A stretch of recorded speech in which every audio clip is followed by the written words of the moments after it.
On vit dans une époque étrange. Jamais dans l'histoire, il a été aussi facile de miser sur quelque chose. Par exemple, miser sur la crypto-monnaie, miser sur les paris sportifs, les marchés prédictifs. OK? C'est une nouvelle mode en ce moment.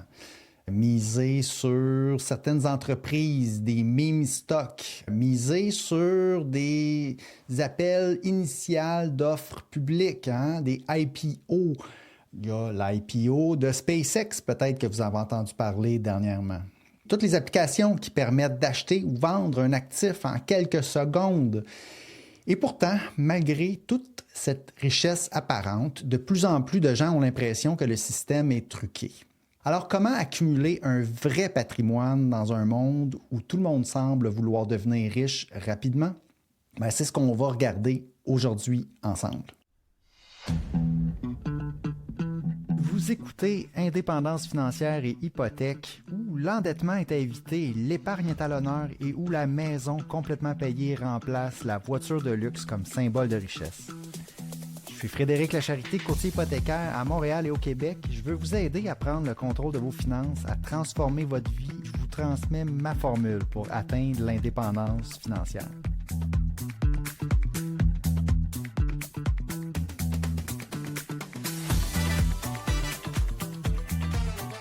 Alors, j'ai commencé récemment la lecture du livre Easy Money, Cryptocurrency, Casino, Capitalism and the Golden Age of Fraud de Ben McKenzie. Le livre parle évidemment de crypto-monnaie, mais surtout d'un phénomène beaucoup plus large, la montée de la spéculation, l'argent facile, les incitatifs financiers qui poussent constamment les gens à prendre davantage de risques.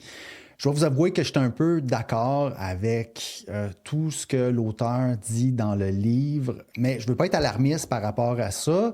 Sa réflexion m'a amené à poser une question. Comment bâtir un patrimoine réel dans un monde où la spéculation semble parfois plus valorisée que le travail, l'épargne et la création de valeur? Okay? Parce que moi, c'est vraiment la façon que j'accumule mon patrimoine. Je me tiens loin vraiment de tous ces aspects-là, mais reste que c'est difficile de ne pas le voir popper sur notre feed, sur les réseaux sociaux et de ne pas voir ça aller et de ne pas s'inquiéter que c'est un problème. Donc, aujourd'hui, on va parler du problème, puis on va surtout parler des solutions, de la façon d'aborder tous ces aspects-là. Parce que malgré tous les défauts du système actuel, je pense qu'il est encore possible d'atteindre la paix financière et l'indépendance financière. Depuis quelques années, on assiste à une explosion là, de tout ce qui ressemble à un pari financier. Okay? Quand on regarde les chiffres, on voit que l'argent, où se trouve-t-elle? Elle se trouve dans l'immobilier mondial. Okay? On parle de 380 trillions. Okay? Un trillion, c'est 1000 milliards de dollars. Donc, la plus grosse partie de l'actif mondial, ça reste l'immobilier. Il y a ensuite de la dette. Okay, mondialement, on est à 140 trillions de dollars en termes de valeur de dette mondialement. Il y a le marché des actions publiques. Okay, encore là, c'est un gros morceau, 125 trillions. Donc, juste un petit peu en bas de la dette. Donc, il y a un petit peu plus de dette que d'actions publiques.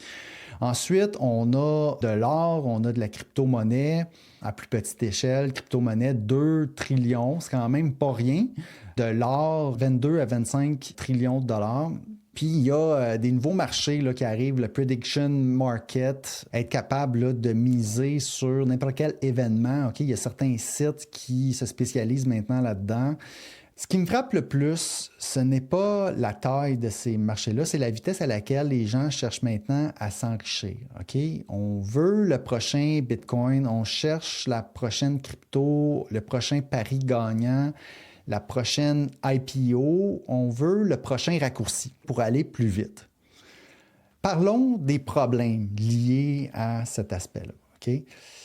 Premièrement, il faut savoir que tout le monde essaie de vous vendre quelque chose, okay? Que ce soit sur Internet, les influenceurs, les gourous financiers, la crypto-monnaie, les formations, les paris sportifs, les stratégies secrètes. Tout le monde veut votre attention, tout le monde veut votre argent. Deuxième chose, je veux qu'on comprenne c'est quoi un scheme de Ponzi. système de Ponzi, quelque chose que vous avez sûrement déjà entendu avant. Je vous l'explique là, simplement. Exemple, Jean, OK, qui investit 10 000 dans quelque chose. Eh bien là, lui s'attend à avoir un rendement sur son investissement. Puis, il y a une deuxième personne qui arrive après lui qui va aussi investir de l'argent. Et puis, de la façon que Jean va recevoir des revenus de son investissement, ça va simplement être par l'argent que Marie va avoir investi. OK? Donc, Jean reçoit un rendement provenant de l'argent de Marie. Aussi simple que ça. Donc, Jean arrive, investit, Marie arrive en deuxième avec un autre montant d'argent et Jean se fait payer de par l'argent que Marie a investi après lui. Jusqu'à là, on comprend. Le système va fonctionner tant que de nouvelles personnes vont arriver. OK? Puis là, peut-être que vous voyez Jean qui reçoit des beaux rendements de son investissement, puis là, vous, évidemment, c'est caché. On ne sait pas que les rendements viennent simplement des investisseurs qui arrivent par la suite. OK? Mais ce que vous voyez, c'est que Jean, lui, fait un bon rendement sur son placement. Peut-être même que Marie va se mettre à faire un bon rendement parce qu'il va y avoir des personnes après elle qui vont être rentrées. Et puis là, tout ça fait boule de neige. On dit, ah, comment ça se fait, Jean-Marie, ils font autant de rendement. Moi aussi, je veux investir. Donc là, plus de gens arrivent, plus de gens. Et puis, il y a une confiance qui s'installe et c'est comme ça qu'un système de Ponzi s'installe. OK? Il n'y a pas de réelle valeur. OK? Le problème, c'est qu'il n'y a aucune richesse réelle qui est créée. On ne fait que redistribuer l'argent des investisseurs qui arrivent par la suite. OK? Comment on reconnaît là, un système de Ponzi généralement? C'est qu'on a des rendements élevés garantis, on a des résultats constants, on a des explications vagues et on a une difficulté à retirer l'argent, hein? Parce que c'est au moment de retirer l'argent qu'on va se faire donner plein de raisons, comme quoi que c'est pas une bonne idée. Présentement, là, s'il y a une liste d'attente pour pouvoir investir votre argent, c'est pas une bonne idée de la retirer, etc. Là, ici, j'ai expliqué vraiment le vrai système de Ponzi, là.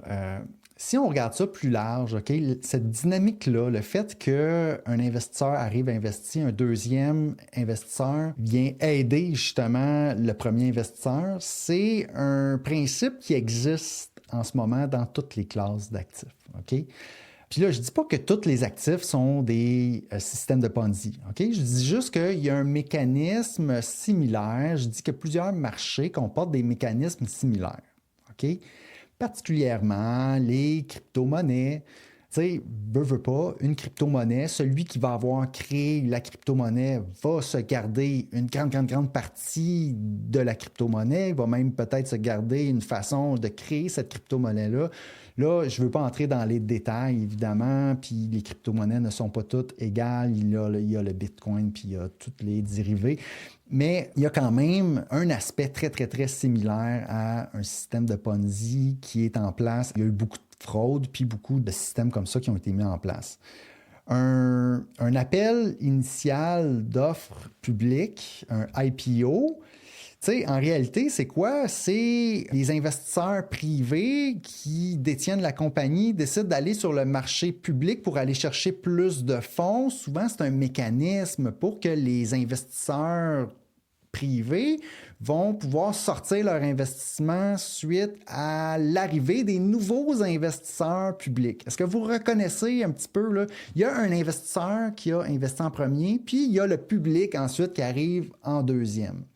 Évidemment que les IPO, ce n'est pas considéré comme des systèmes de Ponzi, mais vous voyez qu'il y a quand même une petite similitude. OK? Il faut faire attention. SpaceX, OK, en ce moment, les nouveaux investisseurs qui vont payer le gros prix vont en réalité payer les anciens investisseurs qui, eux, auront payé beaucoup moins cher, puis qui vont vouloir justement récolter sur leur investissement. OK? Un investisseur qui est arrivé avant va récolter sur l'investisseur qui est arrivé après. Puis évidemment, tout le fait que les actifs augmentent en valeur, c'est gonflé par le fait que d'autres investisseurs arrivent par la suite, ils font monter le prix, les actions médiatisées, les projets immobiliers spéculatifs, les premiers entrants profitent de l'arrivée des nouveaux entrants. OK? En général. OK? On n'appelle pas ça un Ponzi nécessairement, là, mais je veux juste faire le lien. ici parce que c'est quand même important, cette dynamique-là, elle existe un peu partout. Le système favorise souvent ceux qui possèdent déjà des actifs. OK? Puis là, on va parler des ultra-riches. Les ultra-riches possèdent les entreprises, les actions, l'immobilier. OK? Puis ils utilisent leur pouvoir. Ils utilisent davantage le gain en capital. Là, on va parler de fiscalité. Les travailleurs payent un certain niveau sur leur revenu de travail, d'impôts. Les détenteurs d'actifs payent moins de par le gonflement de la valeur de ces actifs-là, on va imposer à 50% le gain en capital.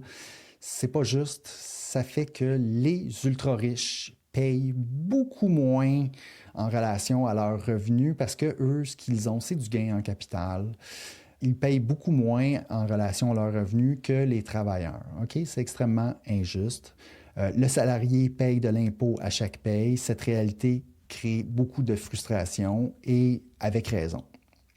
J'ajouterais ici qu'il y a des problèmes liés au fait que les ultra-riches vont faire du lobbying et vont influencer, vont avoir une influence disproportionnée sur le système démocratique qui fait en sorte que le système démocratique est vraiment débalancé. C'est-à-dire que ce n'est pas vraiment la majorité des gens qui l'emportent, mais c'est vraiment une petite minorité, les ultra-riches, qui vont influencer le système, dans le fond, qui est en place de loi, le système fiscal, qui va les favoriser par le lobbying, par le fait qu'ils ont beaucoup d'argent et qu'ils peuvent aller influencer les politiciens.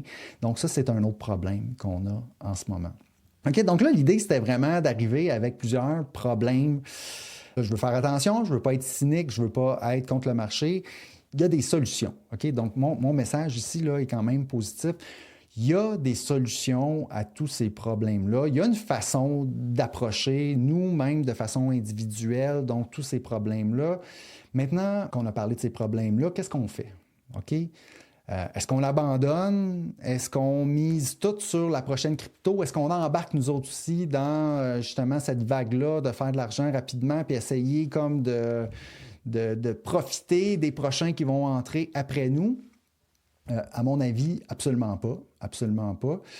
Il y a des meilleures solutions que ça. OK? Là, on commence avec les solutions. Votre salaire, votre travail, OK, ça demeure votre moteur principal pour votre accumulation de richesse. OK? Premièrement, on veut quand même accumuler une richesse. OK? On veut quand même embarquer dans le système capitaliste. On ne veut pas nécessairement tout dépenser au fur et à mesure de ce qu'on gagne, puis ne pas accumuler un patrimoine. Dans le futur, dans les prochaines années, le capitalisme est là pour rester. Si on ne veut pas travailler dans le vide, on va quand même vouloir accumuler notre patrimoine pour se protéger des inégalités, pour éventuellement avoir la paix financière et profiter de notre dur travail. OK? Mais reste que, en premier, lorsqu'on n'a pas de patrimoine puis qu'on veut en accumuler un, notre travail, ça reste notre actif le plus important. OK? On va se concentrer là-dessus. Je sais que ce n'est pas sexy, mais la majorité des millionnaires ont d'abord accumulé du capital grâce à leur travail. Votre capacité à générer un revenu, c'est votre moteur principal. Donc, on va y aller avec l'éducation, on va se trouver un emploi, peut-être qu'on va travailler pour l'État, peut-être qu'on va trouver une façon d'avoir un revenu stable avec notre travail, on va développer notre expertise, puis aller chercher notre valeur sur le marché du travail. Ensuite, on va faire quoi? On va acheter une maison, OK, selon nos moyens. OK? On revient avec le plan en 5 étapes. Ça nous prend un endroit où nous loger. Dans tous les types d'actifs qu'on a regardés, l'immobilier, c'est une grande partie encore en ce moment des actifs financiers. Acheter une maison, oui, peut-être que ça coûte cher, peut-être que ça prend un certain temps à accumuler la mise de fonds, mais ça répond à un besoin réel. OK? Si jamais tout explose, on a un endroit où habiter, ça nous protège contre l'inflation, notre maison va augmenter en valeur, on est dans le concret. Là. Lorsqu'on achète notre maison. Si on peut le faire, il faut le faire. Les valeurs de l'immobilier, oui, il y a un risque, oui, ça peut baisser, mais en général, la valeur va être conservée. Et puis, comme j'ai dit, dans le pire des cas, on a un endroit où habiter.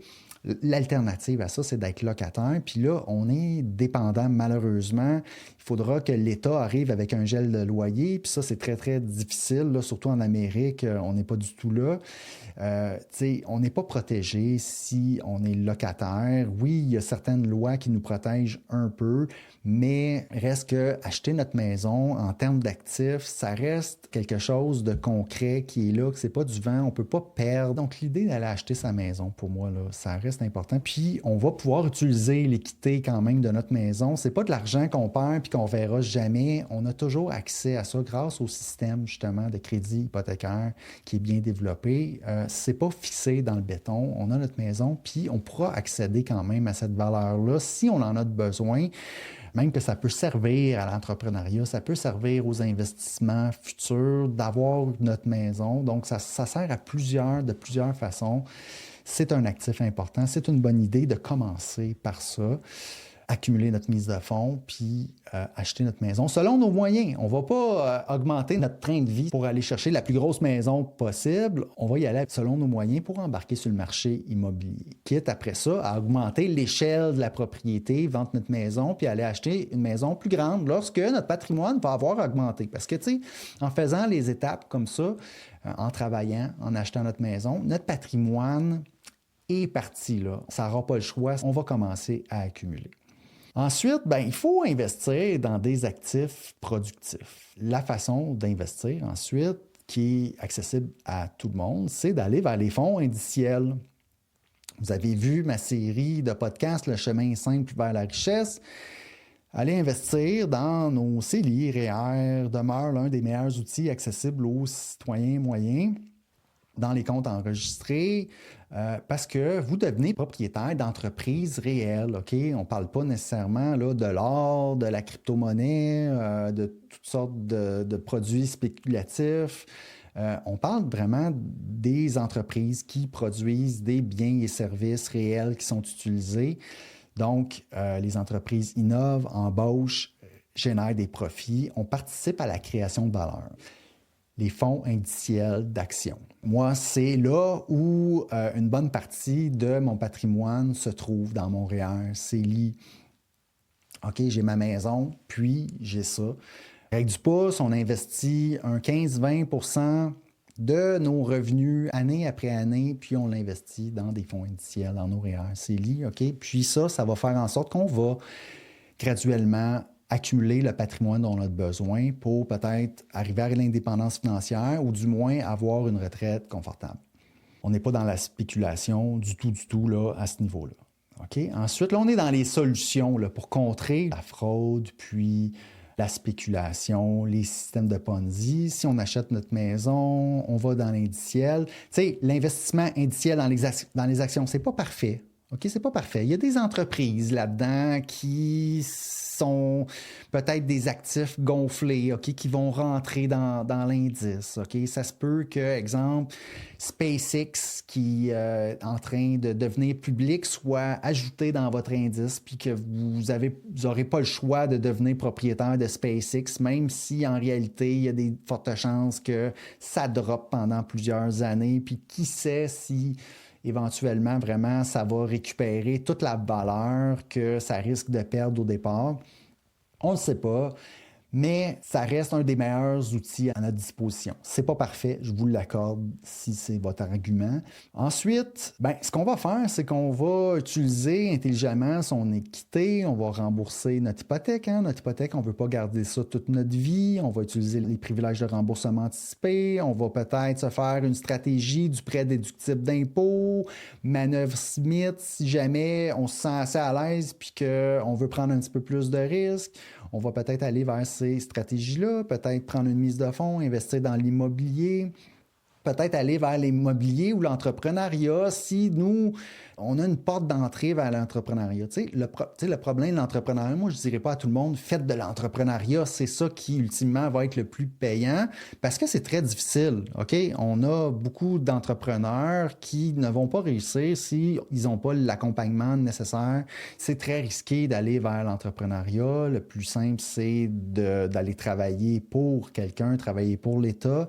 Mais si on veut aller encore plus vite, plus loin dans notre enrichissement, aller vers l'investissement immobilier, aller vers l'entrepreneuriat, une fois bien accompagné, bien informé, une fois qu'on a l'expérience pour le faire aussi, puis peut-être aussi lorsqu'on aura notre patrimoine qui sera assez élevé pour aller prendre ce genre de risque-là, c'est une bonne idée, OK, d'y aller. Si on commence par les premières étapes, là, travailler, acheter notre maison, investir progressivement, puis accumuler son patrimoine comme ça, ben moi, c'est de la façon que j'ai procédé. OK? Je suis allé vers l'entrepreneuriat plus tard dans ma vie financière, quand j'avais accumulé déjà un certain patrimoine. Puis, c'est là qu'on peut peut-être créer encore plus de valeur, utiliser l'effet de levier et qu'on finit généralement par être récompensé à long terme. C'est beaucoup de travail là, aller vers ça. Puis, on n'est pas obligé de faire ça. Hein? On peut aussi travailler pour l'État, on peut travailler pour une entreprise toute notre vie, pour une grande entreprise. Puis,